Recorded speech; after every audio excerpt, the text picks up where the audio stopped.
What's going on, everybody? This is going to be the non-spoiler review for X-Men Apocalypse. Of course, if you're new to my channel, every now and again, certain movies I do reviews for.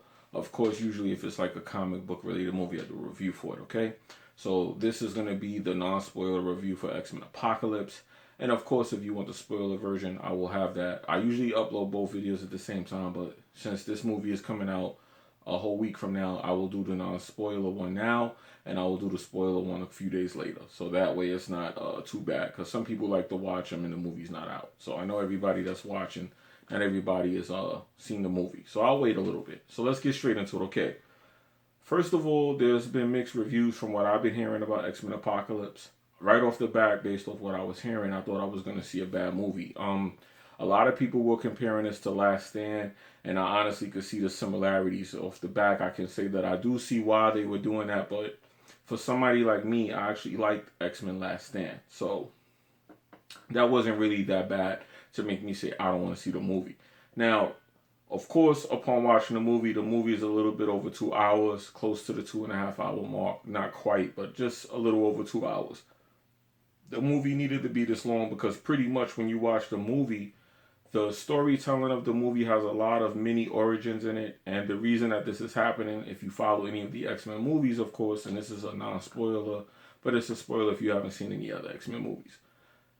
It takes stories that have already happened and it redoes them in this movie, and to a degree, I can see why people will criticize this because it's some of the stuff that you've seen already.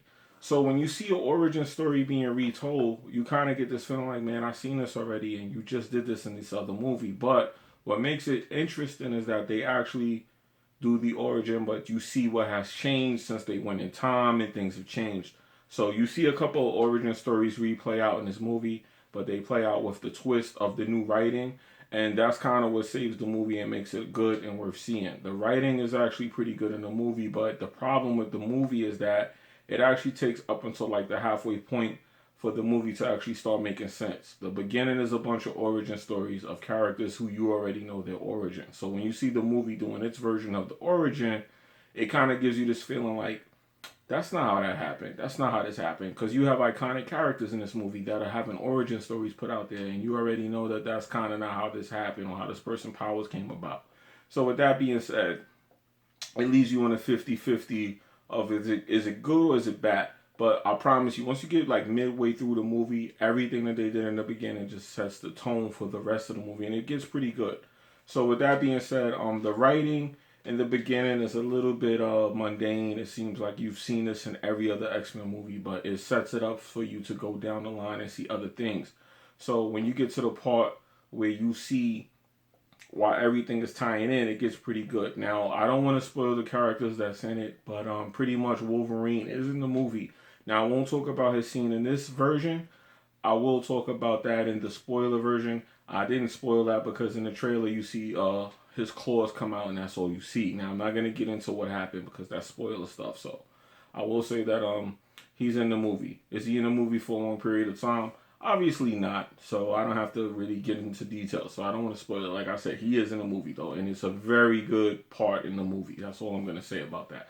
Very good, and that's where some of the writing that I'm talking about from all the other movies until this movie ties in, and they did a good job with that. Whoever thought of that, that was like really genius. The scene with Wolverine, really good.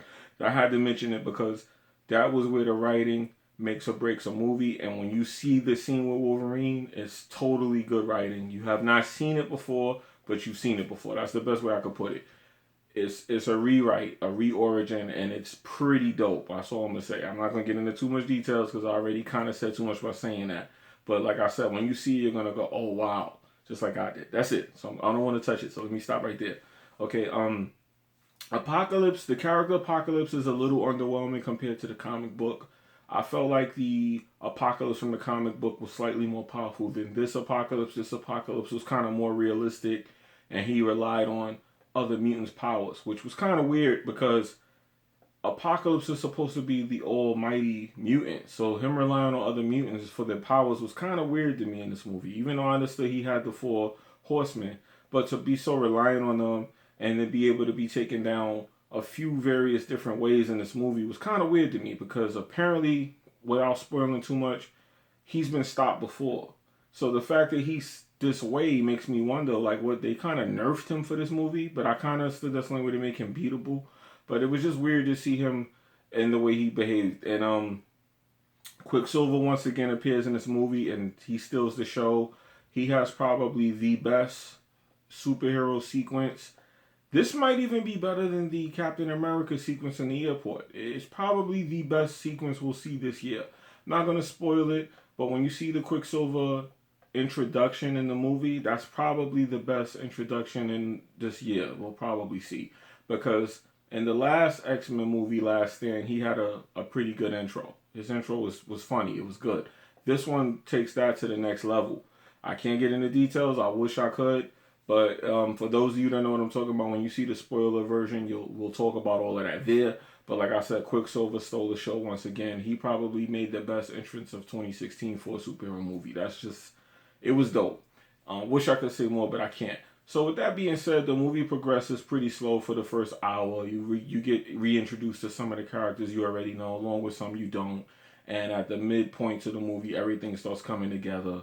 Charles Xavier and the X-Men, the origin is told somehow again. But the thing that makes this a good movie is simply because the origin is what should have been all along. So you could see where they just fixed everything. But it's weird to be in like the 7th X-Men movie and you now see everything going the way we wanted to see it going from the beginning. But it's cool, I won't complain because it set everything up so that whatever happens next looks like it'll be a really good X-Men movie. It has to be the best X-Men movie, just based off what happened in this one. So without that being too said, the action's pretty good. The action sequences are really dope. The costumes are a little bit in that over the top section, kinda, but it's just right. You know, it's true to the comic book. They look a little bit comic booky-ish, but it looks good in this movie. There's a couple of things I don't agree with. I don't like what they did with Storm. I don't like what they did with Archangel, and I don't like what they did with Psylocke. I just don't like what they did with these characters. Even though I was glad to see these characters in the movie, I just don't like what they did with them. I don't like how they were introduced to Apocalypse. I'm not gonna get into what happened, but just the story on how they became the Four Horsemen was very silly. It was just kind of silly. The writing was bad. Like I said, this was within the first hour of the movie. So all of the plots and the writing and everything in the beginning of the movie, I didn't like it. But it started to make more sense towards the end. So with that being said, in my personal opinion, is this like the Captain America equal? Is this the Batman vs. Superman? Is it better than those? No, it's not. It's not better than those movies, but I definitely think if you're a fan of the X-Men series, or if you watched any of the movies and like them, that you should like this one. This is not the worst X-Men movie. It's probably not going to be the best X-Men movie. Last Stand was probably slightly better, just because the writing was kind of better in that movie. But this is like right next to that movie as far as the writing is concerned, and if you should go see it.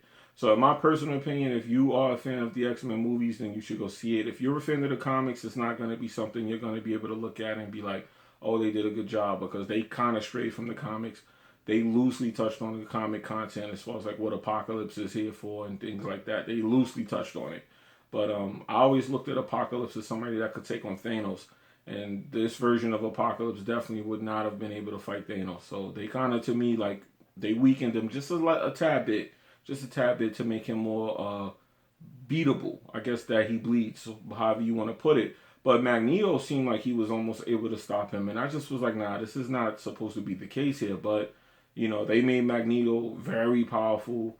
They just did things in it I didn't understand. There's a lot of things I didn't understand. The part with Jean Grey, I can't get into it. See, I would spoil it if I say that. So I'm going to just leave it here and say that I think that it's a good movie. I think that if you saw any of the other ones and enjoyed it, you will enjoy this one. It's definitely up there in the top 3, maybe. I would say it's probably number 4. Because you got what? The first X-Men movie. You got the Last Stand. And then this would probably be top 3. This would probably be right under Last Stand. Because all of the other X-Men movies, X-Men 2, X-Men 3, those were kind of silly. You know, they were good X-Men movies, but they're kind of silly. So Last Stand was when the X-Men movies came back, and this is like right next to Last Stand. It's not as good, but just X-Men. If at Last Stand was a 9, this would be like a 8.5.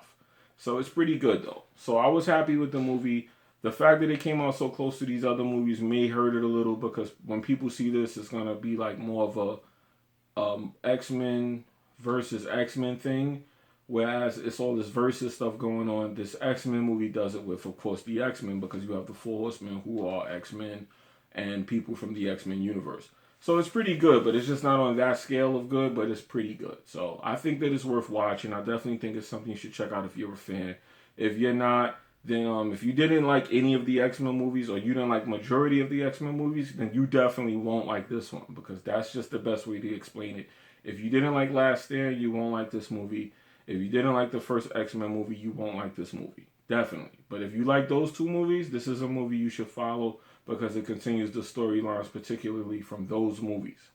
Because it's like the X-Men first movie, the second and third one, they kind of just cut out of the series when they did the reboot. But this one follows like kind of those things that they set in roots in those movies. So this is your boy Jimmybgaming. Let me know what you think in the comment section below. If you did see the movie, let me know what you thought of it. If you're gonna go see the movie, let me know what you think. I'm out of here, man. Y'all be good. Peace. Exactly the same as far as the edges and the way that things reflect. Now, the game should be around 1080p, but this is not confirmed. On my display, it did register as 1080p on both consoles.